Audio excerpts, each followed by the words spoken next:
తావూస్ పర్యటనకు సంబంధించి ఈ పరిశ్రమలకి సంబంధించి ఎంఓఈస్ ఏం చేసుకున్నారు? చంద్రబాబు గారు, నారా లోకేష్ గారు ఇద్దరు వెళ్ళారు కదా! ఏమీ చేసుకోకుండా ఖాళీ చేతులతో వచ్చేశారు.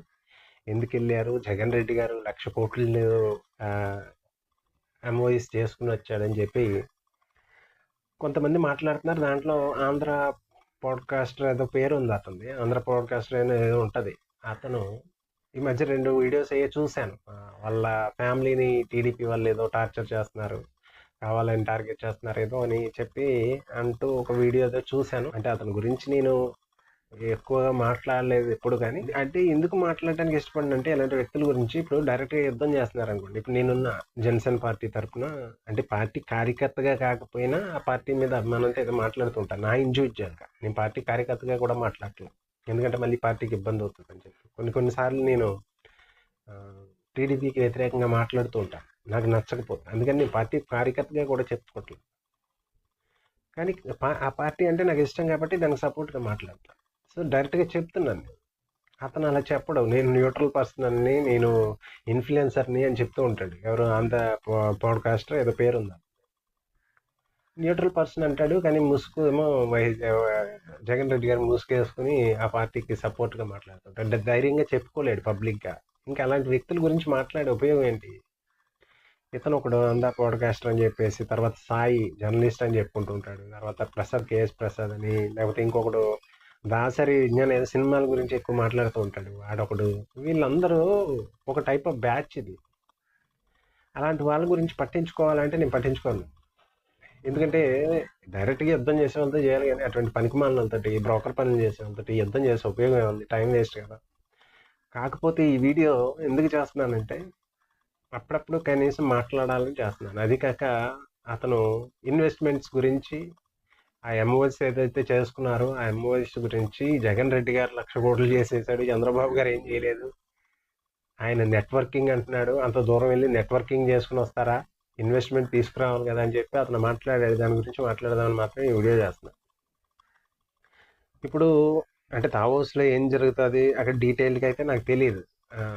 నెట్లో చూశాను కానీ నాకు కంప్లీట్ డీటెయిల్స్ దొరకలేదు. నిజంగానే అక్కడ నెట్వర్కింగ్ అంటే పరిశ్రమల స్థాపనకి అనువైన అవకాశాలు కల్పించడానికి, వాళ్ళతో కమ్యూనికేషన్ బిల్డప్ చేసుకోవడానికి, ఫ్యూచర్లో భవిష్యత్తులో ఇన్వెస్ట్మెంట్స్ రప్పించడానికి దాన్ని నెట్వర్కింగ్ అంటారు అనుకుంటా. కానీ ఇతను ఎంఓఈస్ జగన్ రెడ్డి గారు చేసుకొచ్చారని చెప్పాడు. అంటే గ్రౌండ్ లెవెల్లో ఎన్ని ఎస్టాబ్లిష్ అయినాయి, జగన్ రెడ్డి గారు తీసుకొచ్చి అలగలమైందని చెప్తున్నారు కదా. ఎన్ని వర్క్ స్టార్ట్ చేశారు, ఎంతమందికి ఎంప్లాయ్మెంట్ కల్పించారు అనేది ఫైనల్గా జనానికి కావాల్సి.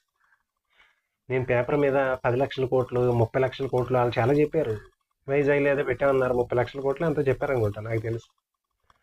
అవన్నీ అవసరంలా జనాలకి. జనానికి కావాల్సింది ఏంటంటే, పబ్లిక్కి కావాల్సింది వాళ్ళకి ఉపాధి కల్పించాలి. చాలా మంది యువత చదువుకునే ఉద్యోగాలు లేక ఏం చేయాలో తెలియక ఆ సోషల్ మీడియాలో కొట్టుకుంటున్నారని. ఏం చేయాలో తెలియక, నిజంగా జాబులు లేక, ఉపాధి లేక, అటువంటి వాళ్ళకి ఉద్యోగాలు కల్పించాల్సింది పోయి పేపర్ మీద 3 లక్షల కోట్లు పట్టుకొచ్చాడు, 4 లక్షలు. అది ఎవరికి కావాలి? 4 తీసుకోవడానికి దేనికి? ఆ ఎంఓఎస్ తీసుకొచ్చి ఏంటి? నిజంగా ఎస్టాబ్లిష్ అయితే మంచిదే, గ్రౌండ్ లెవెల్లో ఎస్టాబ్లిష్మెంట్ జరిగితే, ఉద్యోగ కల్పన జరిగితే. అంతేగాని ఊరికినే ఎప్పుడో పట్టుకొచ్చాడని చెప్పి ఉడికి ఏం జరిగింది? ఏ ప్యాలెస్లోకి వెళ్ళిపోయినాయి ఆ 1,00,00,000 కోట్లు? మరి ఏ ప్యాలెస్లో ఉన్నాయి? నువ్వు చెప్పాలి కదా. అది కూడా పట్టుకొచ్చేసాడు, ఎంఓఎస్ చేసుకొచ్చారు, ఏమైందిరా నాయన? అది ఎంత కల్పించారు ఉద్యోగ కల్పన? ఎక్కడ కంపెనీలు ఎక్కడ స్థాపించారు? వర్క్ ఎక్కడ స్టార్ట్ అయ్యింది? 1,00,00,000 కోట్లు పట్టుకుని వచ్చేసారు, ఎంఓఎస్ చేసుకుని వచ్చేసారు. సరే చేసుకుని వచ్చాడు, ఏది ఎక్కడ? ఏ ప్యాలెస్లో ఉన్నాయి 1,00,00,000 కోట్లు? ఏ ప్యాలెస్లోకి వెళ్ళిపోయినాయి? ఎక్కడ కనిపించట్లేదు కదా గ్రౌండ్ లెవెల్లో. ఎన్ని సంవత్సరాలు అయింది? చంద్రబాబు గారు కూటమి ప్రభుత్వం మాత్రం 6 నెలల్లో చేసేయాల. ఎన్ని సంవత్సరాలు అయింది జగన్ రెడ్డి? ఎన్ని కంపెనీలు తీసుకొచ్చాడు? పేపర్ మీద కాదు, గ్రౌండ్ లెవెల్లో. ఎన్ని ఉద్యోగాలు ఇప్పించాడు? ఉద్యోగాలు అని అడిగితే వాలంటీర్లు, సచివాలయ సిబ్బంది తప్ప ఇంకేమీ లేదు. అది ఒక వ్యవస్థను ఏర్పాటు చేసుకున్నాడు. ఆ వ్యవస్థే 11 సీట్లకు తీసుకొచ్చింది. వ్యవస్థను ఏర్పాటు చేసుకుని ఒక 50 ఇళ్ళకి ఒకరిని పెట్టేసి వాళ్ళని మ్యానిపులేట్ చేసేసి, జనాన్ని మ్యానిపులేట్ చేసేసి ఇంటికాడ కూర్చోబెట్టి చక్కగా ఆ పెన్షన్లు నెల నెల ఇస్తాను, ఎక్కడైనా దూరంగా వెళ్ళడానికి వీలు లేదు, మీరు ఇక్కడే ఉండాలా. ఎందుకంటే దూరంగా వెళ్తే కుదరదు, నెల నెల ఖచ్చితంగా తీసుకోవాల్సింది, ఇక్కడే ఉండాల్సిందే. ఎక్కడికి వెళ్ళకూడదు జనం. మళ్ళీ పెన్షన్ తీసుకునే వాళ్ళు ఎక్కడ వాళ్ళు అక్కడే ఉండాలి. మరి ఓటేయాలి కదా ఇతనికి, తినేసి కూర్చుని ఓటేయమన్నాడు అంతే. రాజుగారు రాజు బంగ్లాలు ప్యాలెస్లు కట్టుకుంటూ ఉంటాడు, జనం మాత్రం ఇక్కడ తినేసి కూర్చుని ఓటేస్తూ ఉంటారు. అటువంటి క్రిమినల్ మైండ్ సెట్ ఉన్న వ్యక్తి గురించి అతను ఏదో తీసుకొచ్చాడని చెప్పి తీసుకొస్తే మరి ఆ పరిశ్రమలు ఎక్కడ? దానికి సమాధానం చెప్పాల్సింది కదా. నువ్వు మేధావి అని చెప్పుకుంటూ ఉంటావు కదా, దేనికి మేధావితను? బ్రోకర్ పనులు చేయడానికి. నువ్వు అంతకు మించి ఏం చేస్తున్నావు? నువ్వు బ్రోకర్లో పనిచేస్తున్నావు అంతే. జగన్ రెడ్డి అనే వ్యక్తికి, వైసీపీ పార్టీకి బ్రోకర్లో పనిచేస్తున్నావు.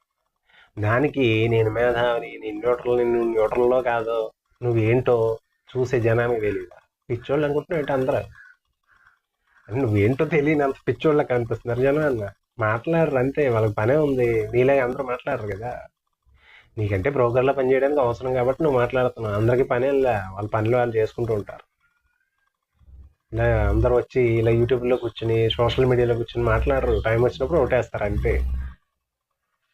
నువ్వు ఒక్కడవే మేధావి, నేను మేధావి, నువ్వు చదువుకుని ఉపయోగం ఉందిరా నాయన దేశానికి. నీకు తప్ప దేశానికి ఉపయోగం ఏమో ఉండదు నీలాంటి వాళ్ళ వల్ల, బ్రోకర్ పనులు చేసే వాళ్ళ వల్ల. మాట్లాడితే నేను మేధావి, నీలాంటి మేధావులు చాలా మంది ఉన్నారు బ్రోకర్ పనులు చేస్తూ. దాంట్లో నువ్వు ఒకడు అంతే, ఇంకేముంది? ఎంఓఈలు ఎన్ని లక్షల కోట్లు చేశారు, అది కాదు కావాల్సింది జనాలకి. ఎన్ని పరిశ్రమలు వచ్చాయి, గ్రౌండ్ లెవెల్లో ఎంత పరిశ్రమలు స్థాపించారు, ఉద్యోగ కల్పన ఎంత కల్పించారు, ఇది కావాలా? ఓకే అండి.